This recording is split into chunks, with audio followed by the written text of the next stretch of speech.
Thailand, the country with around 100,000 femboys and ladyboys. A beautiful country that's around 514,000 square kilometers of jungles, beaches, and a bustling city, and is now home to roughly 70.3 million people. That's a lot of people. And it's currently valued at 526.4 billion USD in 2024, which makes them the second largest economy in Southeast Asia. Well, how did we get here? Historically, Thailand's economy has leaned heavily onto tourism. Their sunshine-soaked beaches, its amazing thick jungles, oh, the beautiful landscapes. I'm sorry. They also have, they have a robust manufacturing sector. Everything from electronics, automotive parts, and all other similar manufacturings. You might have heard of them because they manufacture a lot of parts for Toyota and Honda, and even many more car parts. But recently, the country has been trying to show it's more than just a versatile tourist and export factory. It's full of innovations, SMEs, and infrastructure investments that are now being pushed hard as a part of a national effort to stay competitive and stay ready for the future. Now, about that recent economic growth, right? It's been quite a roller coaster, up and down, up and down. After a slow 2023 growth, its GDP only increased by 2% more or less that year. And 2024 has not done them any better, right? Its 2024 uptick, barely 3%. But 2025, it's brought them a lot of renewed optimism. Some quarters has shown the growth spiking all the way to 3.4%, the fastest in 10 quarters. This is thanks to government stimuluses, rising consumptions, and a bounce back in tourism and exports. That said, it's not all pad thai and massages.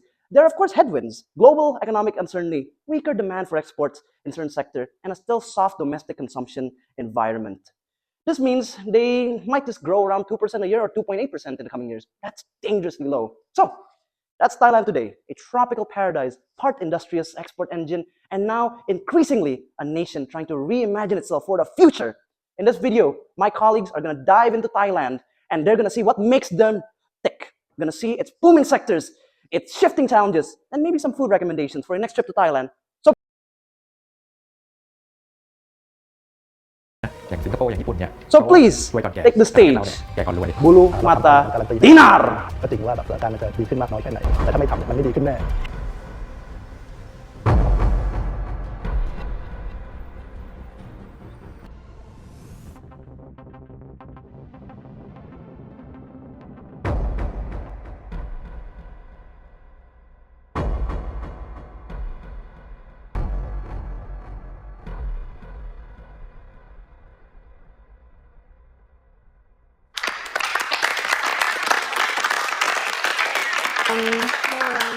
Hello everyone, welcome to Bulu Mata Dinar. Today's discussion we will focus on two major pillars that shape Thailand's future, its demographics and its competitive advantages. To guide us through these insights, we're joined by two amazing guests. First, we have Ayu, who will help us unpack Thailand's demographic landscape, and Dinar will walk us through Thailand's economic strengths and the competitive advantages that position the country in the global markets. Hello, Ayu. How are you? Hello. Let's begin with Ayu. As we know, Thailand's population has now passed 70 million, and a large share of its people are concentrated in major urban centers like Bangkok. How does this urban concentration influence Thailand's economic growth and its social policy priorities? We know that in the latest data that around 54% Thailand live in urban area, which is the biggest one is in Bangkok. This concentrated population have some impact, especially in economy impact. The first one is the city become economic engines from the Thailand itself, and the second one is the better access for the education, healthiness, and infrastructure, and also this can have a social impact, especially in negative side, because it can create urban challenge like rising living costs and also pollution and overload services. So this can be made into rural gap between the urban area and rural area, so government must increase the development such as like expand digital access to rural area, transport networks, and also regional investment. Okay. Now, besides urbanization, Thailand is also facing major demographic shifts. The country is aging rapidly, and fertility rates to continue to decline. With these trends happening at the same time, what challenges and perhaps opportunities does Thailand face in maintaining a productive workforce over the next decade? Okay, for the latest data in 2025, the growth rate in Thailand is minus, and also the birth and the death population numbers, the death is more than the birth itself, and the rising of median age in 2025 into 40 years old. This made some challenges, especially in working population in Thailand, such as the first one is labor shortage because the birth rate is so low, and over the more than over the next year it can be labor shortage, and then next one is because labor shortage it can make a higher labor cost because and the last is heavier strain on healthcare and pensions because many elderly in Thailand. Okay, I see. Thank you, Ayu, for your insights. Now let's turn to Dinda, who will guide us through Thailand's competitive strengths in the global economy. Thailand is widely recognized as the world's largest producer of natural rubber. How does this dominance in rubber production create strategic advantages in global supply chains and industrial competitiveness?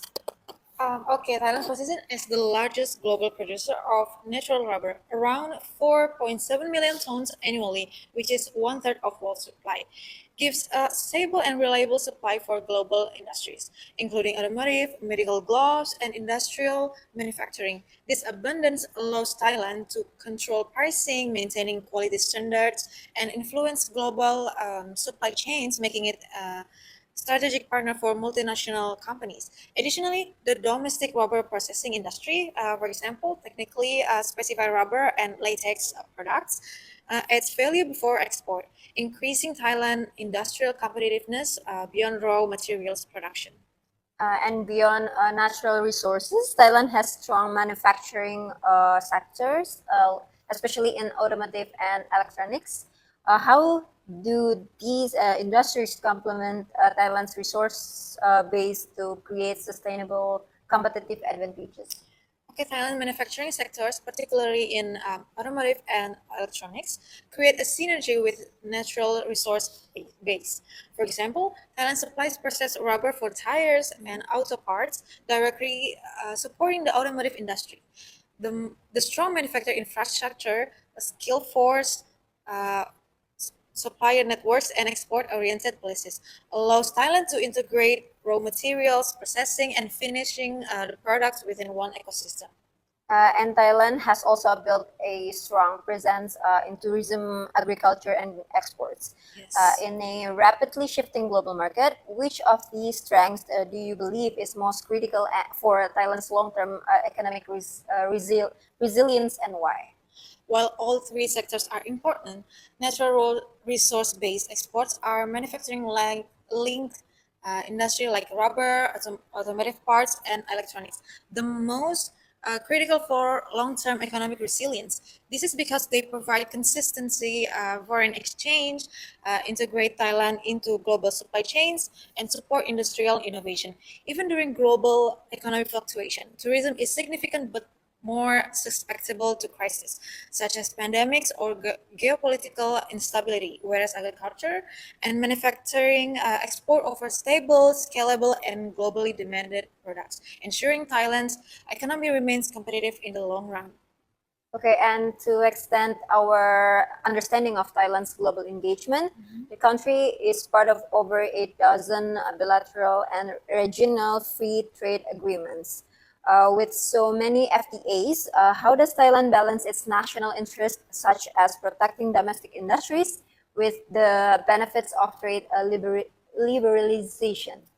Okay, while Thailand gains from open trade, reliance on global markets expose the economy to external shocks. Example include global recession, supply chain disruption, or price volatility in commodities like rubber, rice, or oil. Heavy dependence on trade with China, ASEAN, and Japan may also create market concentration risk, making Thailand vulnerable if demand drops in key partner countries. Okay, thank you so much for Dinda and Ayu for the thoughtful and insightful discussions today.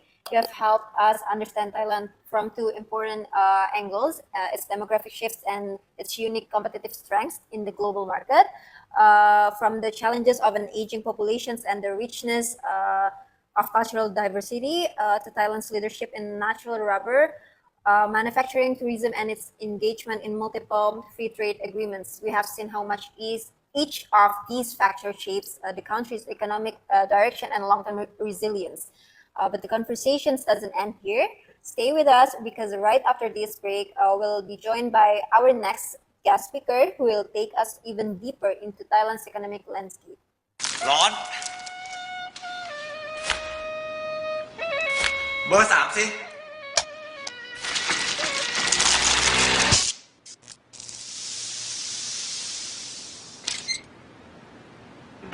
ทำไงดีอะถ้าโบโลหิต พัดลมฮาตาริไปอะค่ะ มันดีไงเดี๋ยว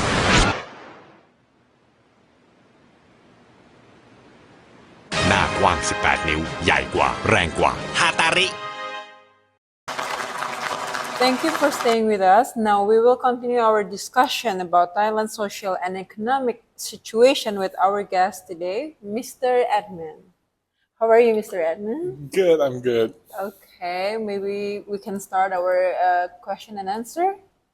Okay, for the first questions, could you explain Thailand's main economic goals and its current economic situations today? So, Thailand's economic growth is to maintain a stable inflation at 1 to 3%. This is set by the Minister of Finance and the Bank of Thailand or the Central Bank of Thailand. They also prefer an economic growth, and of course, it's at 1 to 3%, in which in 2025 it will be forecasted at 2.6%, and in 2026 it's at 1.6%. This forecast is from Bank of Thailand, and the decrease in growth is mainly due to economic demand on Thailand itself and also external politics. Okay, thank you. Now that we understand where Thailand stands, let's look at what will shape its future. For second questions, what opportunities will drive Thailand's future economic outlook? Okay, so before we move to that question, we want to note that the inflation of Thailand currently is at 0%. This is due to high output in agricultural products as well as high supply in other products and the fall in energy prices, which leads to lower prices and of course inflation. With the accompanied government intervention in subsidy, there's also a zero inflation rate in Thailand. Okay, But then our outlook is a decreasing economic growth. As previously mentioned, it is 1.6% at 2026. This forecast is from the Bank of Thailand, and the decrease is mainly because of its high growth previously, and as well as a correction, a stable correction. And it's fifth in ASEAN, where Vietnam and Indonesia is at 5%, and here at Thailand it's at 2.6%, which is actually not that bad for a developing country. That's very helpful, yeah. But at the same time, Thailand is facing very low inflation. Thailand's headline inflation is now at 0%. What effects does this have on the economy? Okay, in my point of view, the economic of Thailand having 0% inflation this year is really good because of course it's cheaper to go to Thailand. It's cheap. They have cheaper products, and of course when there's cheaper products, tourism will increase, which is part of their GDP too. And this year, there is the SEA Games in Thailand, which is going on now. And we expect that to improve the economic conditions for hotels, for living, and also tourism too, because people visit there for the SEA Games. Okay, I see. Now let's talk about what makes Thailand attractive in the global market. What makes Thailand an attractive destination for tourists and foreign investors? Thailand remains very attractive because, of course, the zero inflation and also the government management on the interest rate too. Okay, I see. Great. And speaking of strengths, Thailand is also pushing high value export products, right? Which high value exports products is Thailand working to develop? Okay, so export products, there is tourism, data centers, and of course their agricultural products, which is pushing their exports. Their agricultural products such as rice, soybeans is part of their biggest exports. And of course, that will improve their GDP too. Okay, those products shows Thailand's potential, but there are also long-term challenges to consider. What long-term challenges could limit Thailand's growth, and what strategies is the country using to move toward becoming a high-income economy? Okay, as mentioned previously, their decline in economic growth from 2.2 to 1.6 is, of course, a challenge because in developing countries like Indonesia, it's at 5%. To maintain that challenges, they, of course, have several key decision makers, such as the monetary policy, government policy, which always supports the economic growth, such as the 0.5% decline in interest rate that happens in August. Okay, to understand the bigger picture, we also need to look at Thailand's trade rules. What are the key trade rules or regulations that businesses should know when trading with Thailand? Okay, if Thailand wants to import their products, they have tight regulation, especially to those that they can produce. This is also to protect the local producers. For example, for soybeans, Thailand can make several of it. So the import of soybeans are really low, and they limit it to some quotas as well as some tariffs too.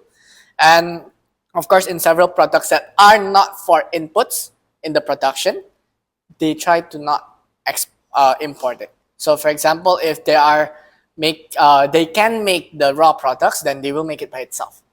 But of course, if they cannot, they will import it for their production process. And after those production, they will export their products to gain more value. Okay, thank you. And one more about Thailand's exports. Why are Thailand's exports expected to slow down next year?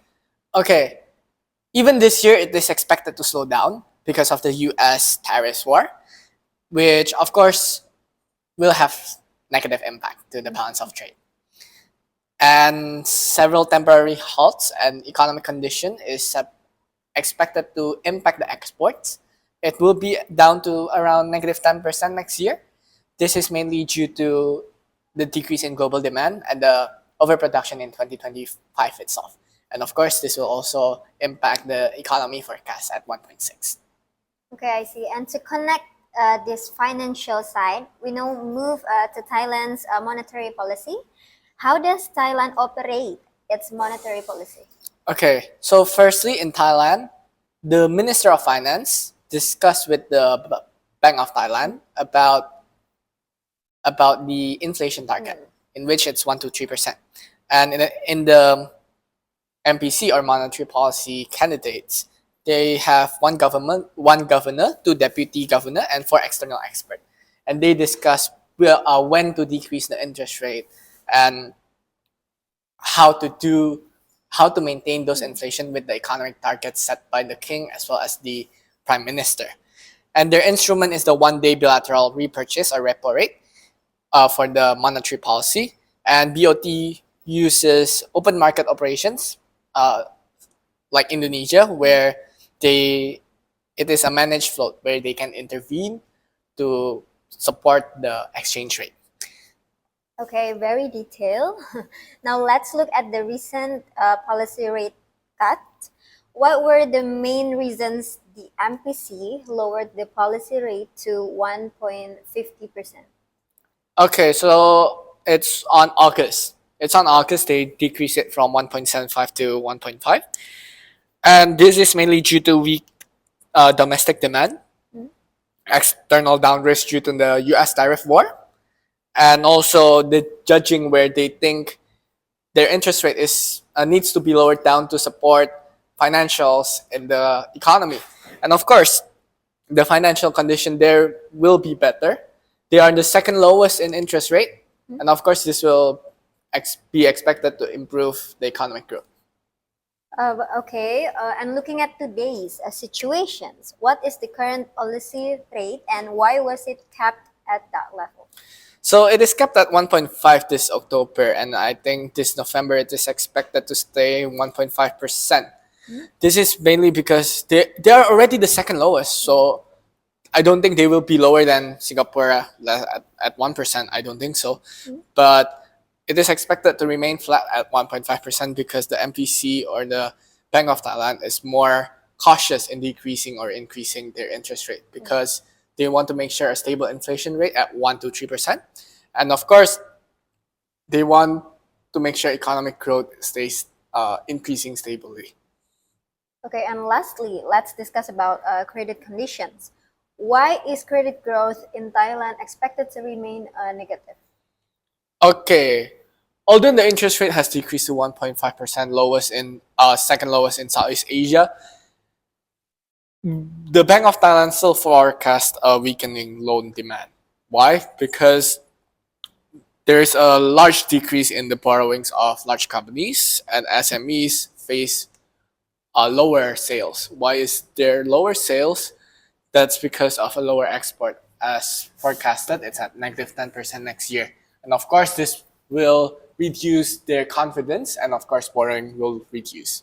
Okay, thank you so much for the great discussion today. We learned a lot about Thailand's populations, economy, and its role in the region. And to all our viewers, thank you for joining us. We hope today's talk gave you new perspectives and useful knowledge. Don't forget to tune in again for our next episode with more exciting topics and inspiring guests. I'll see you next time. Have a great day.